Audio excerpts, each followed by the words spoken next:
Good evening and Merry Christmas.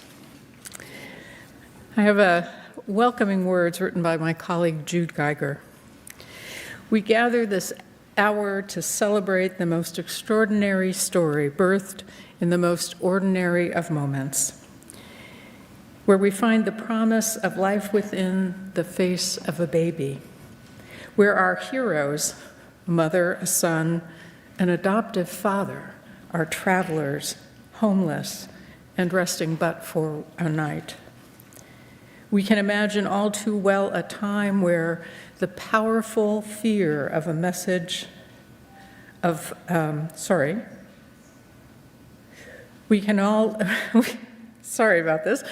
imagine all too well a time where the powerful message of compassion, of peace, and simplicity was feared, when it is wrapped in a dirty swaddling clothes, sleeping in a food trough among the animals and the mess of poverty. A child born of a yet unwed mother, a father whose ties are solely love, and a lifestyle that can only be called migrant. From the midst of vulnerability, we learn a new way, a love that moves our hearts, a vision of peace in an age of violence, and hope where one might never expect to find it. It begins in the solitude of quiet amongst a family, with the meek of the earth, with the people that must find another way, knowing that the principalities and powers can never satisfy the least among us. May the Christmas story birth in us all a sense of possibility, a renewal of faith in the breadth of the human spirit, despite all the failings of our world. That with every child that's born, this wonder is made known. We are given a gift that is our own. On this night of peace, let us settle our minds and calm our hearts with the ringing of our chime.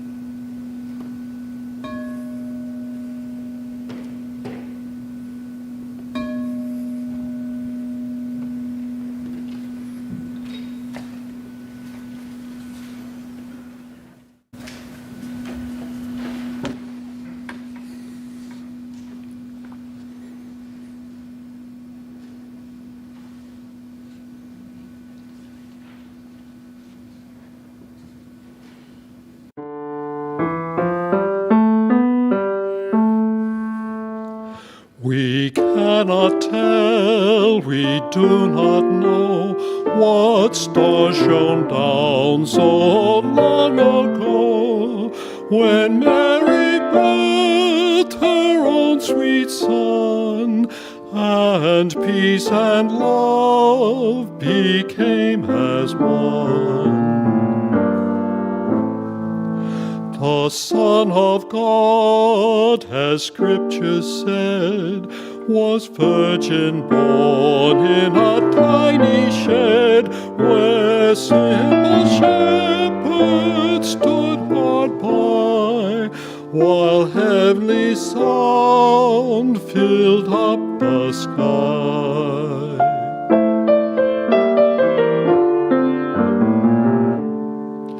Now let us stand uncovered all before this crashing lowly stall, where kings and angels dignify God's gift, His Son, in humility.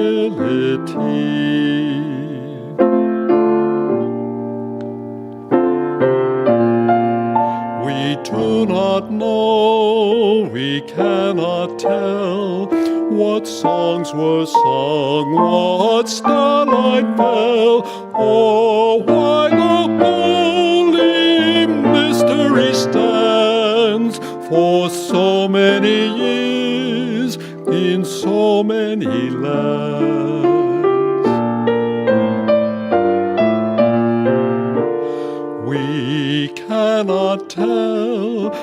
We do not know what star shone down so long ago, when Mary birthed her own sweet Son, and peace and love became as one.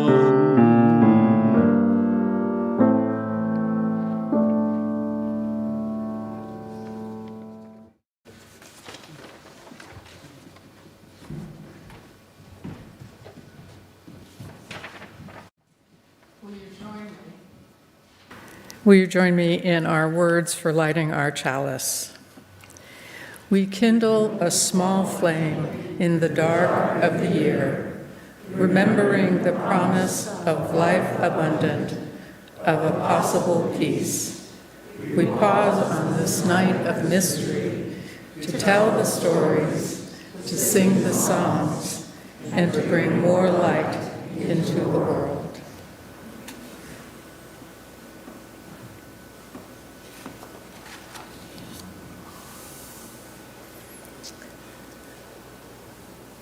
Go ahead and play it. Yep.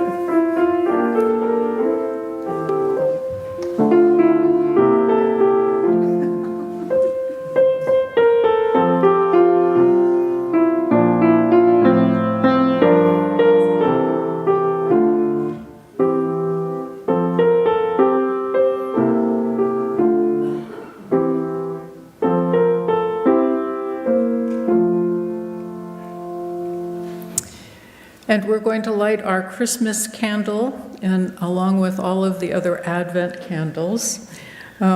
We rejoice in the light. Just go ahead.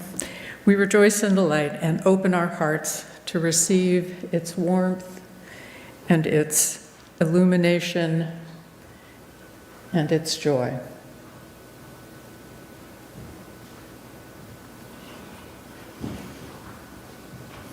Let's sing our first hymn. It's number 249 in the gray hymnal. If you want that, the words will be projected on this day everywhere.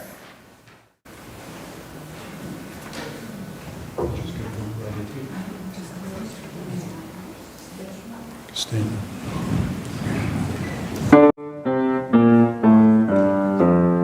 On this day everywhere, children's songs fill the air. Greet the child who had fair, Christmas gifts so holy, born in state of holy.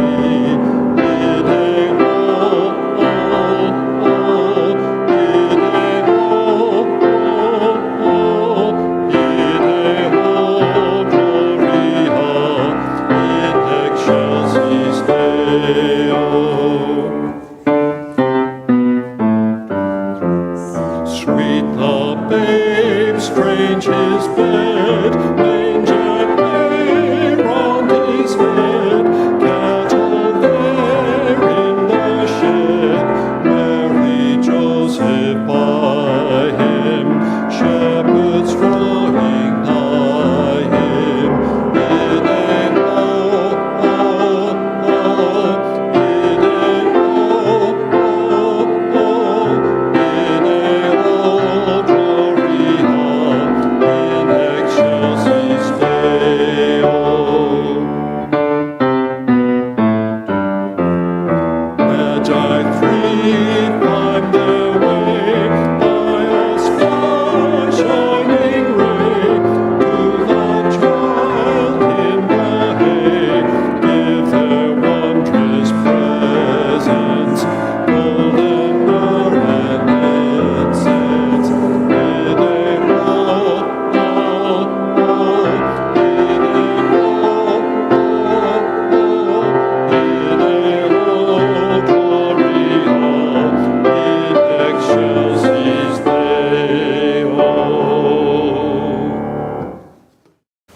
Now it happened that in those days that a decree went out from Caesar Augustus that all the world should be registered for taxation. So all went to be registered, each to their own towns.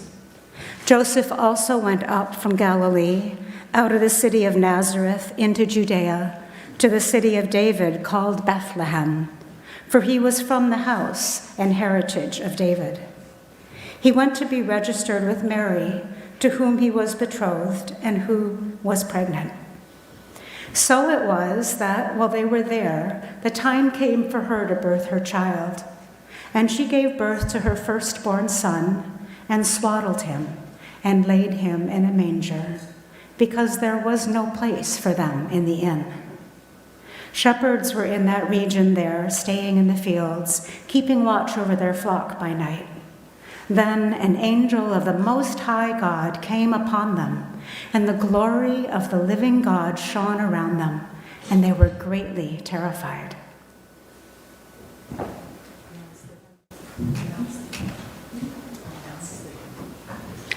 And now we'll sing Joy to the World, number 245, if you'd like to stand up.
A second reading by the Reverend Dr. Rebecca Parker.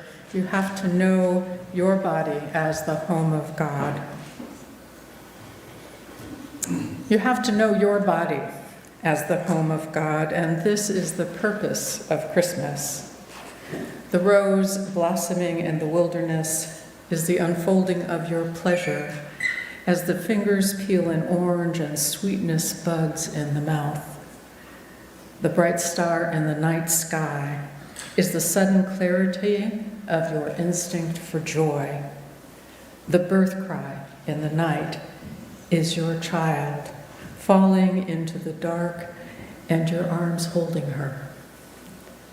The terror of Herod's murderous intents is your rage that would prefer death to change. The singing angel is your voice at church, not sure of the tune, but certain for a moment that there is glory. The animals breathing their warm breath in the fragile stable are your emotions, kneeling into the earth at ease with the presence of God. Mary is you. God is your body.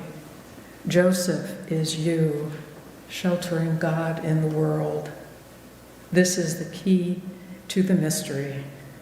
The Word became flesh.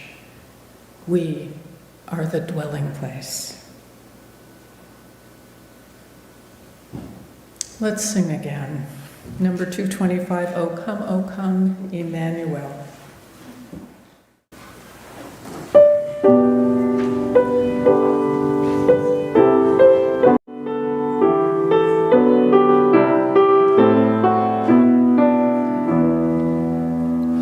O come, Emmanuel,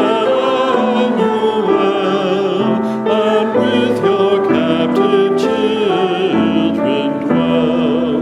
Give comfort to all exiles here, and to the aching heart bid cheer. Rejoice, rejoice, Emmanuel shall come within as love to dwell. O come, ye splendor very bright, as joy that never yields to might. O come and turn our hearts to peace, that greed and war at last shall cease. Rejoice, rejoice, Emmanuel shall come within as true to dwell.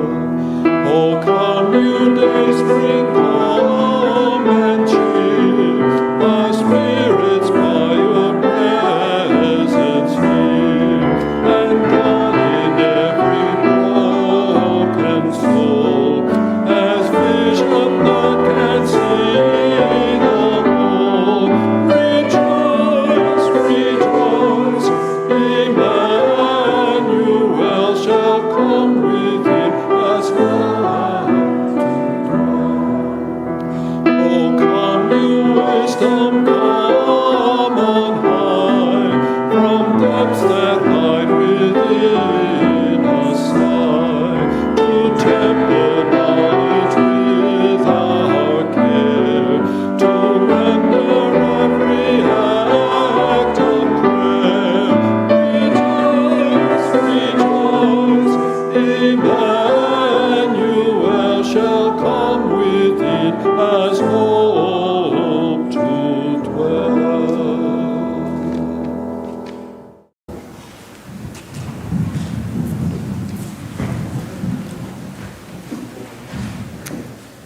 The Queens Came Late by Norma Farber. The Queens came late, but the queens were there with gifts in their hand and crowns in their hair. They'd come, these three, like the kings from afar, following, yes, that guiding star. They'd left their ladles, linens, looms, their children playing in nursery rooms, and told their sitters, take charge, for this is a marvelous sight we must not miss. The queens came late, but not too late, to see the animals small and great, feathered and furred, domestic and wild, gathered to gaze at a mother and child. And rather than frankincense and myrrh and gold for the babe, they brought for her who held him a homespun gown of blue, and chicken soup with noodles too, and a lingering, lasting cradle song. The queens came late and stayed not long, for their thoughts already were straining far, past manger and mother and guiding star, and child aglow as a morning sun, toward home and children and chores undone. Angels we have heard on high. Please join in.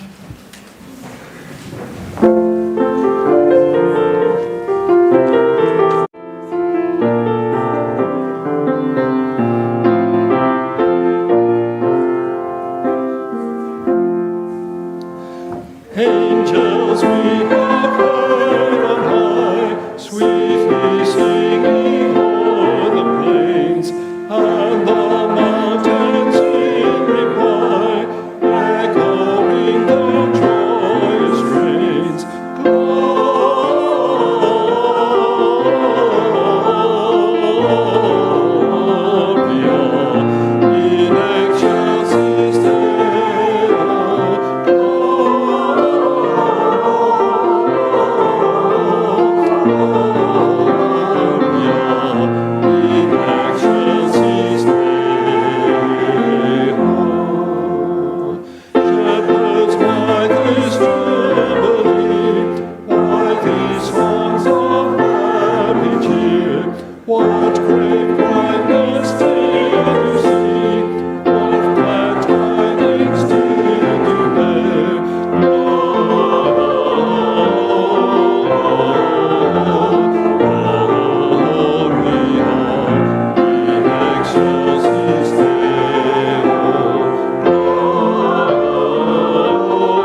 This evening, the offering will go to the minister's discretionary fund. This is used for any QUF member or local persons who are in financial need. The ushers will come among you to receive the offering, and additional ways for giving will be projected. Please join me in our offering words. This fellowship is the community of ourselves. Its energy and resources are our energy and resources. Its wealth is what we share. As we contribute to the life of this community, we affirm our lives within it.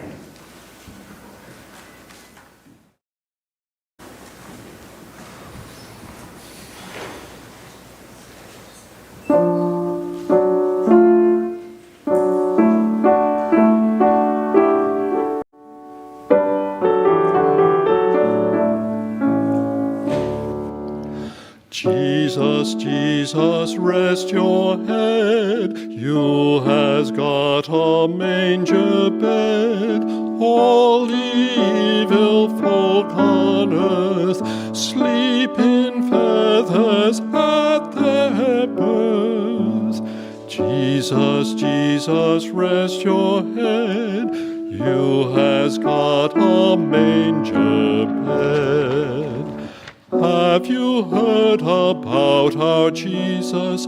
Have you heard about his fate? How his mother went to that stable on that Christmas Eve so late. Winds were blowing, cows were lowing, stars were glowing, glowing, glowing. Jesus, Jesus, rest your head. You has got a manger bed. All the evil folk on earth sleep in feathers at their birth. Jesus, Jesus, rest your head. You has got a manger bed. To that manger came then wise men, bringing things from hin and yon, for the mother and the father and the blessed little son. Milkmaids left their fields and flocks and sat beside the ass and ox. Jesus, Jesus, rest your head. You has got a manger bed. All the evil folk on earth sleep in feathers at their birth. Jesus, Jesus, rest your head. You has got a manger bed.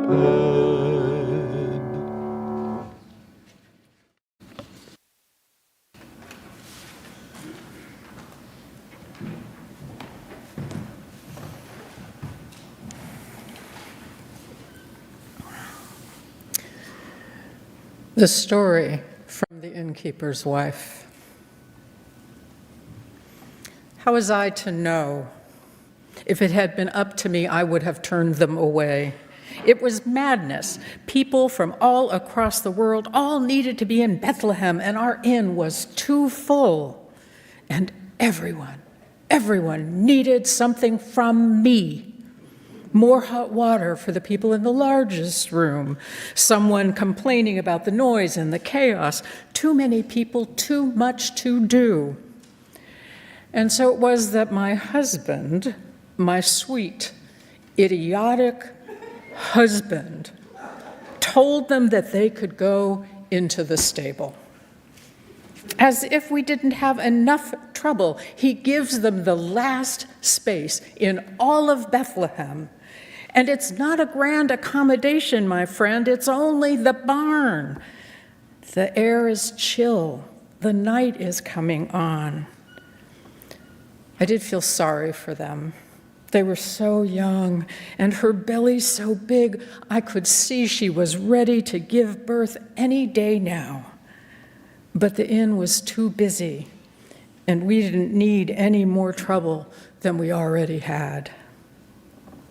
I had finally gotten into bed, and sleep was starting to overtake me when I heard someone pounding on the door and yelling, "Oh my God, the baby's coming!" It was a man's voice, and he was totally panicked, shouting for help. Well, you know, out here we have to do for ourselves. There's no one than another woman to help with a birth, so I grabbed my oils and tinctures, clean rags, and a lantern, and I made my way outside. In the dim light of the stable, I could see that they were terrified. I didn't realize quite how young they were and how unready they were for what was to come. Goodness, none of us really knew what was coming. No one knows what a birth will bring, a life, a death, a joy, a grief. But you can't be bothered with all that when a baby's about to come. So I upended a bucket, sat down next to the young girl, told the father, to barely more than a boy, to find a good place at a distance. Then I began tending to the mother. Mary was her name, murmuring words of comfort, assurance that all would be well, though you never know how it might be. Birth and death are really too intertwined.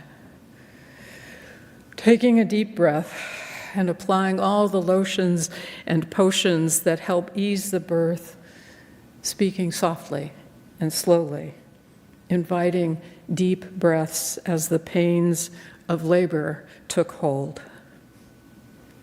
There was something about that night that was just so different. I've sat with all kinds of women in all kinds of places waiting for birth, worry and joy intertwined always. But there was something more in this, a kind of pulsing in the air, a kind of buzzing. Both goats and our one sheep came and bedded down nearby. They never come that close to people. The cow kept moving closer and closer, her comforting warmth, keeping us a little less chilly. And we waited, and the night got darker, and the lantern's steady light got brighter and brighter. There really isn't anything extraordinary about the night. It was just really an everyday occurrence, life and death in its dance with us, and yet the air was so charged. Finally, after a long labor, in the deepest dark of the night, the babe was ready to meet the world, and I caught him and cleaned him, and I shouted to the father, "You, yes, you! Grab that feeding trough over there. No, that one, the wooden one. Get it and bring it over here. Get some straw." We laid him down and blessed him with precious oils, as we did with every child, swaddled him tight in linen, set him to his mother's breast, and then into the manger. The night was so strange. The night was so strange. Sitting with them, watching their joy, it seemed like the whole place was glowing, that the child himself was glowing. And the cattle sang a low, slow song to welcome him. It seemed like there was a hush across all the rest of the world. That's how it felt that night. And then the shepherds arrived, telling wild stories about the sky filling with angels, and the telling that there was a miracle birth and that they had to come to this place, come here to our inn to view the one who could save the world. Crazy stories, I tell you. But then the word spread, and soon it seemed as the whole world was coming to our stable. In just a few days, 3 kings arrived, bearing expensive gifts for the child, all manner of precious spices and gold. What was happening here? They were kings bowing down to this infant. Crowds came to see this small being, exclaiming the coming of a new age that he would bring about. As they came and went, days on end, they always took a moment to glare at the inn. We did what we could. We gave them a place. There was not a room to be had for love and money or anywhere else. We kept them safe, but only for so long. Soon the word came that there was a search for a child born that night, the one that had been foretold, the one who would bring down the mighty and create peace. It was deep in the night when they fled, and soon enough the crowds were gone, the customers coming and going as they did, and I had all but forgotten about this child and the wildness of this night, the stories of miracles and wonders that he brought about started trickling back to me, the good word of the love of God that poured from his generous heart seemed to overwhelm people, and the stories came. But I tell you, that was many years ago, and I am old now. And I spend my time by the fire listening to the travelers bring new stories, that he is hunted, that he is doomed. Who could have imagined such a thing all those years ago? Who could have seen what would unfold? Who could have imagined the life he led, the miracles, the blessings? But I remember the night when the animals sang and a star hung in the air, and I held that life, squirming and wet, blessed and holy as all babies are. Who could have known what would come of him?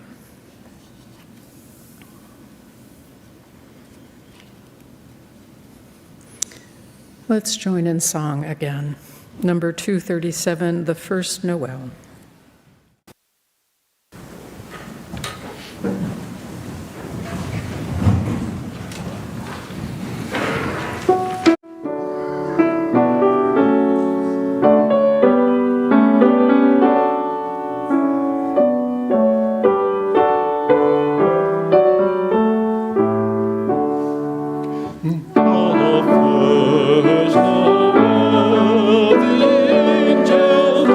Say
high notes. Woo.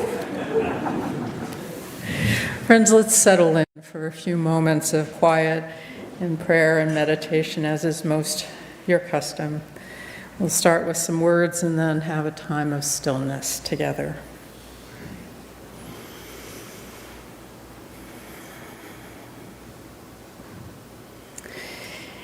In the chill and the dark of the year, we wait. We wait for warmth, the small heat of a candle lit in a window, casting its heat in and out, warming the world in its own small way. Or the warmth that comes in a short note jotted on a card. That warmth of love that settles around our shoulders, a shawl of affection that we can give and receive. Sometimes it comes and sometimes it waits. Still we are here, hoping. We wait for light, the sun's returning arc, longer days, lights on a tree brightening a dark corner, brightening a dark room. Light in the eyes of a beloved friend, a companion, a partner. Sometimes it comes and sometimes it waits too. And still we are here, eyes straining to see. Spirit of love and of life, ever with us, even especially in the cold and dark. Open us to this day, to whatever embers of warmth there are, in the grasp of a hand, in the smile of a stranger, in the glow of a candle, in the love we can give to each other and the world, that the warmth may spread, if only a little. And open us to the light that can shine from any moment, all of them filled with promise and hope for a new start, for the strength to go on, for the courage to love. As Christmas comes, may light and warmth attend us each and all. Let us pause in stillness.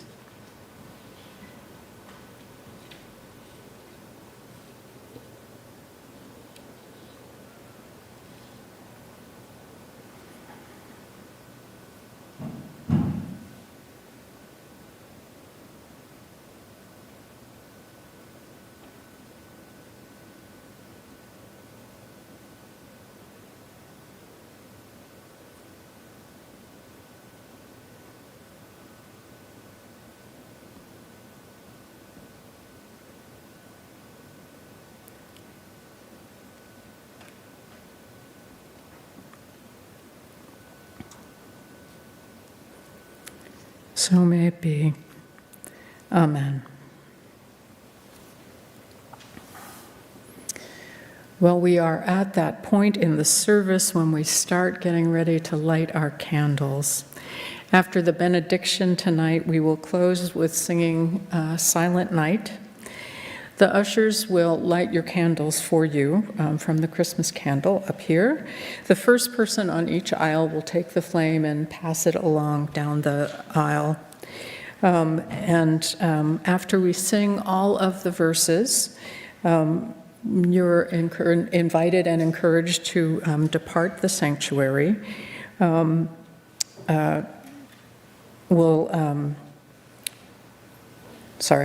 Depart the sanctuary in silence, there we go, beginning with the front row. Ushers will let you know which row is leaving when, because they're good at that. You may keep your candle lit, you may extinguish it as is most your wish, and then please do leave the reusable candle holder and candle, if you don't care to take it home, in the basket that's provided at the door. All right, we got that straight, y'all?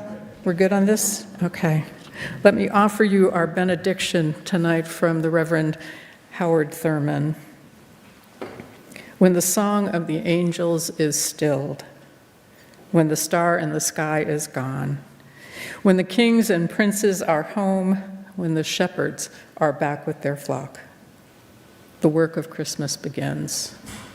To find the lost, to heal the broken, to feed the hungry, to release the prisoner, to rebuild the nations, to bring peace among all, to make music in the heart. So we will get our candles.